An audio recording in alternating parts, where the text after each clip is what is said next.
जैसी दृष्टि वैसी सृष्टि। एक बार राजा भोज की सभा में एक व्यापारी ने प्रवेश किया। राजा ने उसे देखा तो देखते ही उनके मन में आया कि इस व्यापारी का सब कुछ छीन लिया जाना चाहिए। व्यापारी के जाने के बाद राजा ने सोचा, प्रजा को हमेशा न्याय देता हूँ, आज मेरे मन में यह अन्यायपूर्ण भाव क्यों आ गया कि व्यापारी की संपत्ति छीन ली जाए। उसने अपने मंत्री से सवाल किया। मंत्री ने कहा, इसका सही जवाब कुछ दिन बाद दे पाऊंगा। राजा ने मंत्री की बात स्वीकार कर ली। मंत्री विलक्षण बुद्धि का था। वह इधर उधर की सोच विचार में समय ना खोकर सीधा व्यापारी से मिलने पहुंचा। व्यापारी से दोस्ती करके उसने व्यापारी से पूछा, तुम इतने चिंतित और दुखी क्यों हो? तुम तो बहुत मुनाफे वाला चंदन का व्यापार करते हो। व्यापारी बोला, धारा नगरी सहित मैं कई नगरों में चंदन की लकड़ियां लेकर फिर रहा हूँ, पर इस बार चंदन की बिक्री ही नहीं हुई। बहुत सारा धन इसमें फंस गया है। अब नुकसान से बच पाने का कोई उपाय नहीं है। व्यापारी की बातें सुन मंत्री ने पूछा, क्या अब कोई भी रास्ता नहीं बचा है? व्यापारी हंसकर कहने लगा, अगर राजा भोज की मृत्यु हो जाए तो उनके दाह संस्कार के लिए सारा चंदन बिक सकता है। मंत्री को राजा का उत्तर देने की सामग्री मिल चुकी थी। अगले दिन मंत्री ने व्यापारी से कहा कि तुम प्रतिदिन राजा का भोजन पकाने के लिए 1 मन चंदन दे दिया करो और नगद पैसे उसी समय ले लिया करो। अब व्यापारी मंत्री के आदेश को सुनकर बहुत खुश हुआ।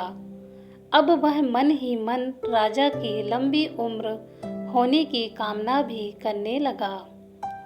एक दिन राज्यसभा चल रही थी।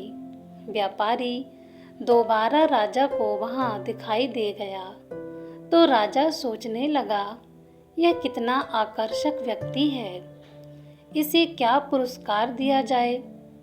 राजा ने मंत्री को बुलाया और पूछा, मंत्रीवर, यह व्यापारी जब पहली बार आया था तब मैंने तुमसे कुछ पूछा था, उसका उत्तर तुमने अभी तक नहीं दिया, मगर आज जब मैंने इसे देखा तो मेरे मन का भाव बदल गया। पता नहीं आज मैं इस पर इतना खुश क्यों हो रहा हूँ और इसे इनाम भी देना चाहता हूँ।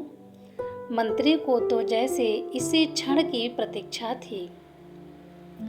उसने समझाया, महाराज, दोनों ही प्रश्नों का उत्तर आज मैं आपको दे रहा हूँ।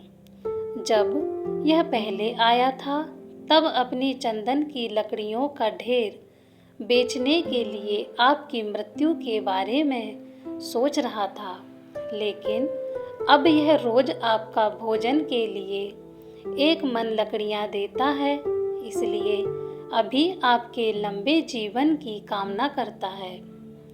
यही कारण है कि पहले आप इसे दंडित करना चाहते थे और अब इसे आप इनाम देना चाहते हैं। दोस्तों, जिसकी जैसी भावना होती है वैसा ही प्रतिबिंब दूसरे के मन पर पड़ने लगता है। जैसे हम होते हैं वैसी ही परिस्थितियों हमारी ओर आकर्षित होती हैं। हमारी जैसी सोच होगी वैसे ही लोग हमें मिलेंगे। यही इस संसार का नियम है कि जैसी दृष्टि वैसी सृष्टि। हम जैसी भावना दूसरों के लिए अपने मन में रखते हैं वैसी ही भावना दूसरों के मन में भी हमारे प्रति हो जाती है। दोस्तों, यह कहानी आपको कैसी लगी कमेंट कर ज़रूर बताएं और वीडियो पसंद आया हो तो लाइक और शेयर ज़रूर करें। वीडियो देखने के लिए